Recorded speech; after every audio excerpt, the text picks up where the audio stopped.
This is the introduction to trigonometry and graphing angles with degree measure. So here is some definitions. The first one you don't have to write down. You've already been introduced to it. It's the measurement of triangle sides and angles of triangles. What I want to focus today on is graphing angles and then going on identifying the coterminal and terminal sides. So when you graph an angle, it's rotating about a ray and its endpoint. So to go in a positive direction for an angle, you want to go in counterclockwise direction.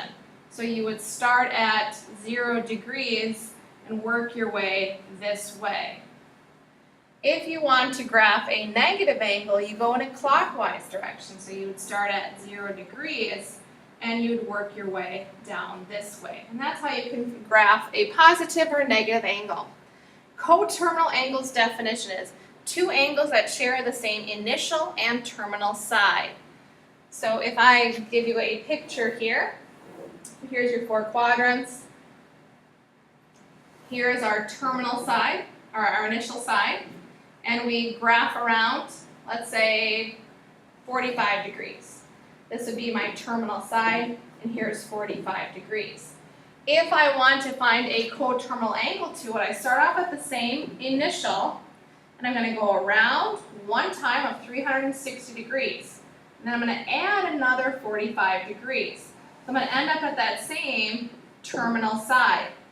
For those to be coterminal, I would add 45 plus 360, one revolution around. I add those numbers together, and I get 405 degrees. So we would say then that 45 degrees and 405 degrees are both coterminal angles, and there's many more out there for you. All right, so we're going to talk a lot about the four quadrants, and I'm just going to focus on these basic ones of 0, 90 degrees, 180, 270, and 360. So this first quadrant right here is quadrant 1, and it goes between the angles of 0 degrees and 90 degrees. Then we have quadrant 2, and it focuses on angles between 90 degrees and 180 degrees. And there's quadrant 3 down here, and it has angles between 180 degrees and 270. The last quadrant is quadrant 4, and it has angles between 270 and 360 degrees. And that's one revolution around in a counterclockwise direction. So we're going to focus on those. Let's talk about what quadrant things are in. You need to know the four quadrants. All right, some more terms for you to know. Standard position of an angle or the initial side. If I graph something that looks like this, this would be my standard position. Remember, positive angles go in this direction. If we're talking negative angles, they go in that direction. Initial side of an angle. Here's your initial side where it starts at. And then your terminal side is where you stop. I'm just going to erase a few of these things. I'm just talking you through some of these terms. So here's your initial side of 0 degrees. And then if I graph a 30-degree angle here, say this is 30 degrees, this would be my terminal side, that green ray. We already talked about coterminal angles previous in this video. If you're having some trouble remembering how to graph using a protractor, I did throw up a couple videos on YouTube from other teachers. Feel free to watch these. They're on my PDF. I'm just going to quickly go through a couple of them myself. So these are just going to be approximately. Graph the following angles. So let's graph 45 degrees. So what you do is you start off with 0 degrees. You would take your protractor. Remember to watch those videos if you need to. This is 90 degrees here, so what's the halfway point between 0 and 90 degrees? 45. Nice and easy for you. So this would be our terminal side.